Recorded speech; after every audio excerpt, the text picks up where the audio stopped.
Apparently, a good number of people see this as the most sad and depressed generation. Why though? My name is Susan Grace and this is Hangout with Susan.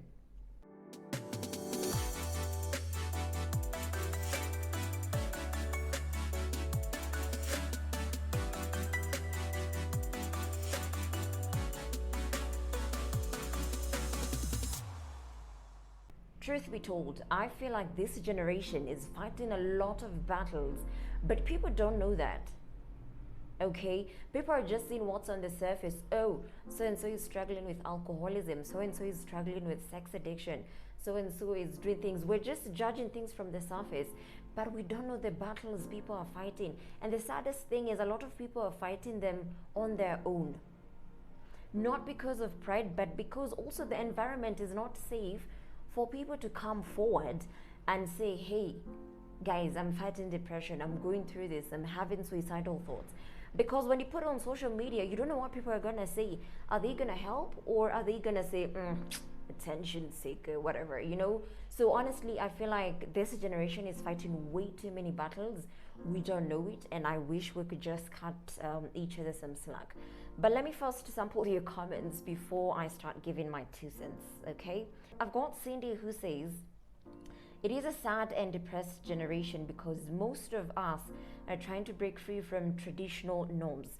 The others have suffered from poor parenting, as their folks either left, were abusive, or were too busy to even ask how we were. I've got somebody who says, mostly because our generation does not know contentment. And that goes with the situation one is in as the eye on progression. He even gave an example of how you want to buy this car. It's a fairly affordable car.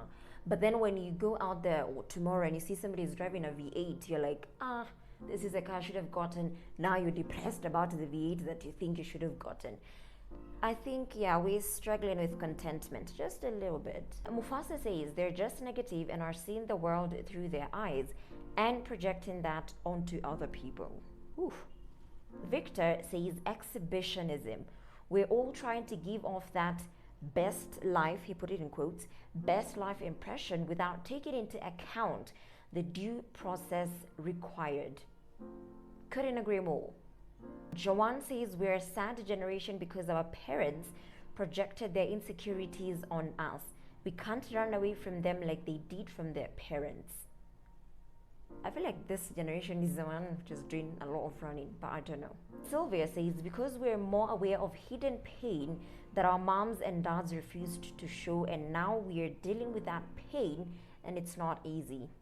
I have Beatrice who said suicide cases. I don't know if she said suicide cases.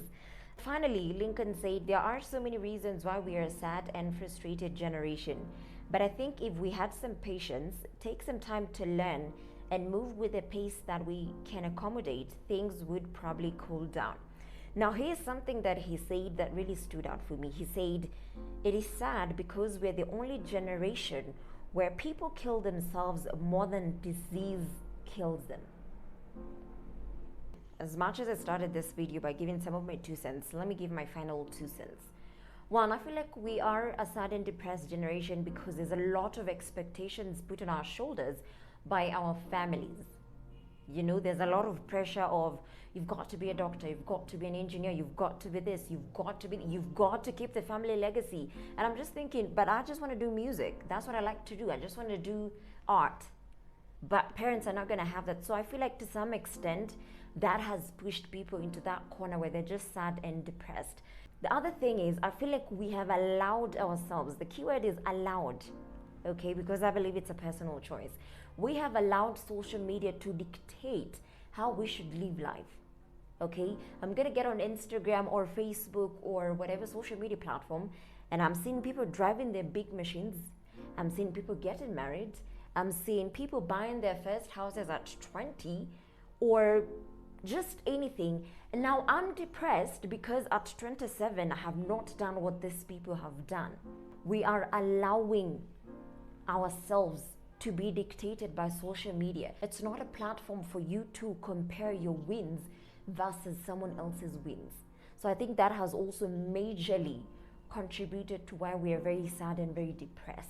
I feel like we're also a very depressed generation because the people who we look up to, the people who we are supposed to be talking to, our parents, our guardians, and relatives, are the ones who judge us the most. The people in churches, the people who we're supposed to go to and talk about, I'm struggling with depression and it's gotten me addicted to alcohol. Those are the people we should be talking to, but they're gonna judge us. And that is why most people in this generation prefer to keep things to themselves. They're fighting these battles alone, like I said. And then when they get to a point where they're tired and they can't do it anymore, what do? They end their lives. I guess for me, the challenge I'm gonna throw your way is, have you created a conducive environment for someone to come and talk to you when they're going through something? Think about it. Thank you so much for watching this video. If you did get an opportunity to share with me your 2 cents, be sure to drop them in the comment section below. I love you guys. Thanks for always coming through with the feedback. I'll see you in the next episode of Hang Out with Susan.